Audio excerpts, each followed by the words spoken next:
So let's bring it right back around. Let's get rid of talk about Kirk Cameron. Let's get rid of Kirk Cameron, and we're gonna go right back to Jurassic World Dominion. All right, there might be some light spoilers here, everybody. So just bear with us. I'm gonna pop it up for anybody who doesn't know what I'm talking about, and that's some spoilers. Yay! So, Jurassic World Dominion has come out. You can go check out my full review of it. I'm not going to get fully into it for you guys. But we will, I just want to discuss it with you, Casey. Right now on Rotten Tomatoes, that's about a 30% on the tomato meter. And that's 79% on audience score. Yeah, I believe that. So the 30% comes on the tomato meter comes from 296 reviews.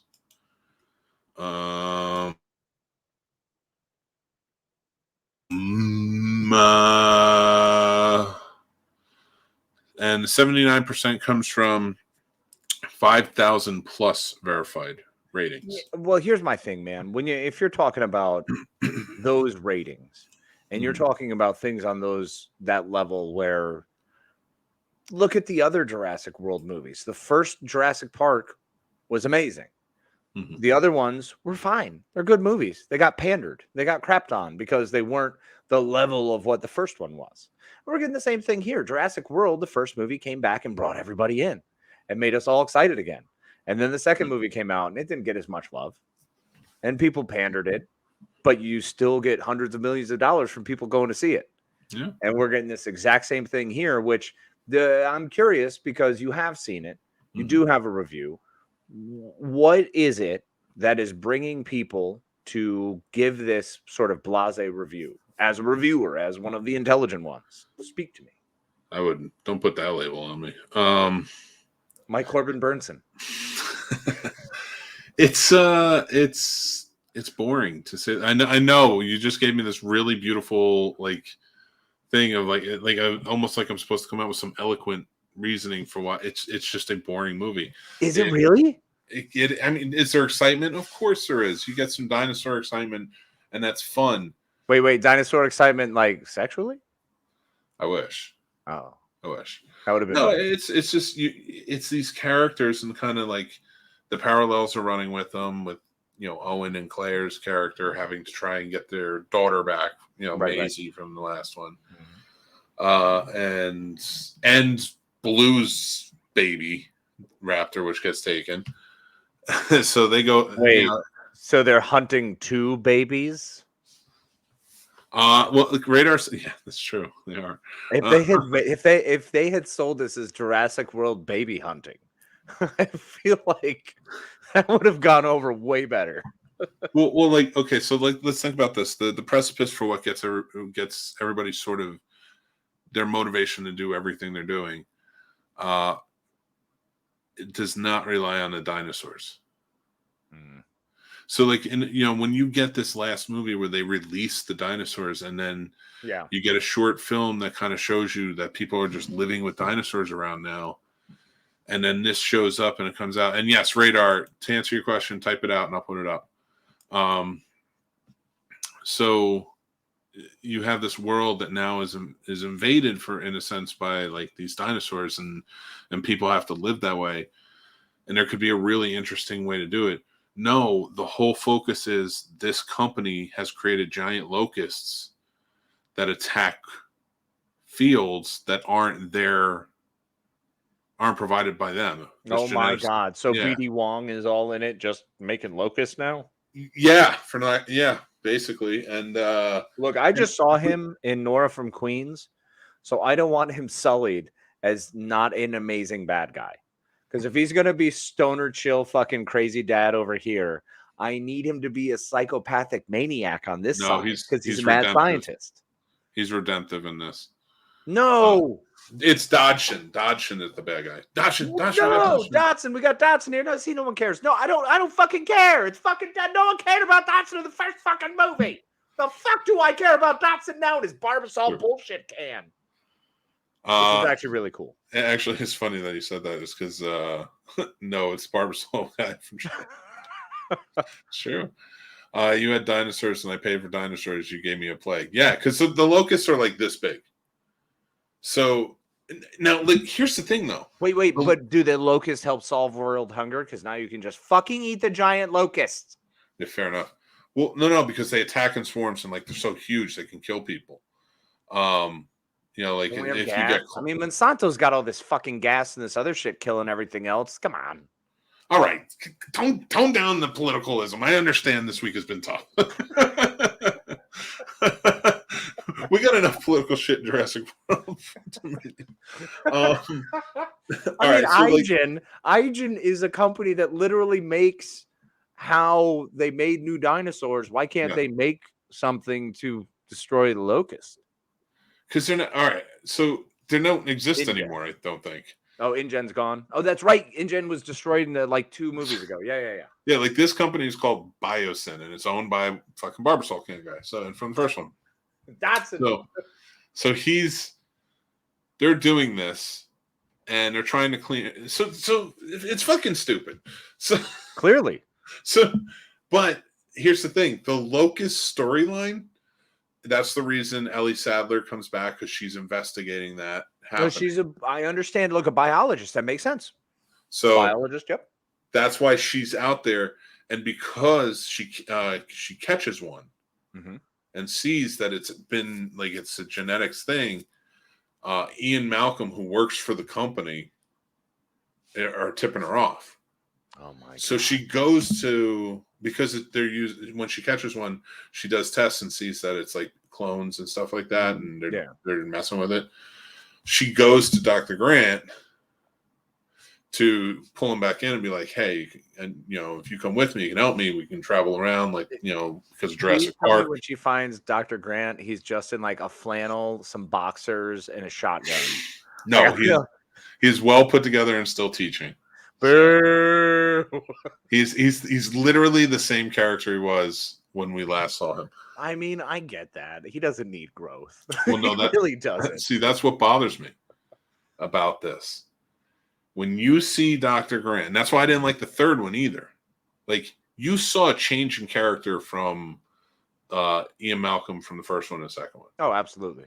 And you don't see any change in him in these. He's just still speaking out. It is what he is. But because he's kind of become that, though. I mean, he's settled in. Some people settle in at a certain point, and Ian Grant is someone who would settle in. Or not fucking Grant. Ian Malcolm. Yeah, well, I mean, that's why I'm not that upset about it. I feel like he would be doing more, but then he goes and works for the genetics company. So, like, that makes sense. It's odd because he's going to get his money, and he's trying to do what he can because he has 20 fucking ex-wives. It all makes sense. Ian Malcolm, they can play a little more wiggle room with. Dr. Grant, however, needs to grow because the fact that he didn't after the third one, that bugged me. Because his move from the first to the third one, I'm like, yeah, you're still the doctor, but you just came face to face with the thing that you said was the greatest hunter ever. Yeah. So one would think your life would fucking change. Well, not just that. Like, I'm not even talking about the experience wise. So when we see him in the beginning of the first one, he is cold. He is all about the work he's doing. Mm-hmm. Ellie is trying to break through to him in her relationship with him. He's still he's loving 20-year difference between the two of them was fucking weird. Yeah, fair. I mean, clearly she was a student at some point. So, but you see what I'm saying? Like, so like but his character is still the same guy in the next one. Yes, he's talking to young students and stuff like that. And I think that's supposed to show you like, oh, he's good with kids now, but nobody was ever said he wasn't good with his students. Yeah. No one ever thought that. He just has a problem with kids because kids don't listen. He says it in the first fucking movie. In fact, if Ellie was a student, then he was really good to his students. Exceptionally good. Yeah. So, well, she refers to him as Dr. Grant, so there was a thing there. Yeah. Yeah. I feel like it would have been more fun to not bring them back together, or bring them back together for something small, but like. Bring back Lex and Tim. Yeah. Or bring, somebody there who like they grew up and they became geneticists, or they grew up and started doing stuff, and like they're the ones trying to uncover this. It would make perfect sense for Lex and Tim because that was their grandfather. 6 movies that can't get Lex and Tim back, and sure, give me some. Instead, you get Dotson. But no, I agree. Lex and Tim, I think, would have made a lot more sense. They would have been a lot more fun. They would have been a lot cooler. And I would have liked that. I enjoy the fact that if you want Ellie Sadler back, because botany obviously ties in with giant locusts, sure, fuck it, let's go. Dr. Grant should have been brought back in the second one. Should have been brought back in the last movie if you were going to. Yeah, but honestly, like, besides the fact that his character didn't change, I did like their storyline. What was the most interesting about it was this whole trying to investigate, break into this place, find one of the locusts so they can match it and stuff like that, and kind of just like their whole motivation for it and stuff like that just seemed better than like, oh, okay, Claire and Owen have to go save Maisie and the raptor. And it's like, yeah, I mean, I get that, but I liked this more. I like this storyline where it's like more of an investigation. Right. And that's what motivated them. Then you give me the Die Hard scenario where it's just kind of like, we have to do this. Fascinating. So you're telling me that this whole fucking movie, which is named Jurassic World, excuse me, which should be about fucking dinosaurs, is basically an entomology class about giant fucking locusts. I mean, you see dinosaurs for sure. Oh my God, no, that's not okay. No, I need a Summer Girl moment. You get some fights. You do some fight, dude. Yeah. You haven't sold me once the majesty with which Jurassic Park brought dinosaurs. The idea of this, the real threat that Jurassic World, the first one, brought. It brought a real threat. It was awesome. Yeah, it was a rehash, but it was a better rehash. You know what I mean? They did a better job. The last movie was fine.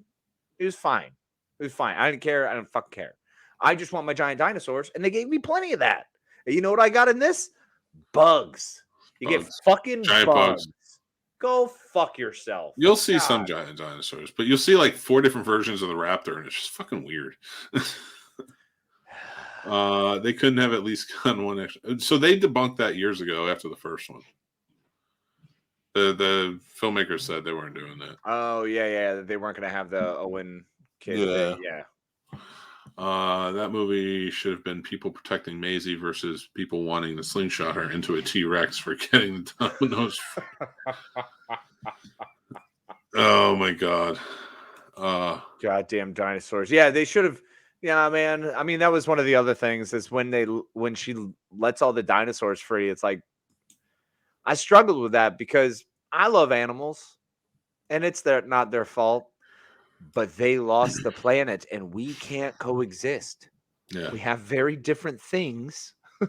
I'm one of them. Okay, you die too. Millions of years between each other. Not a good idea.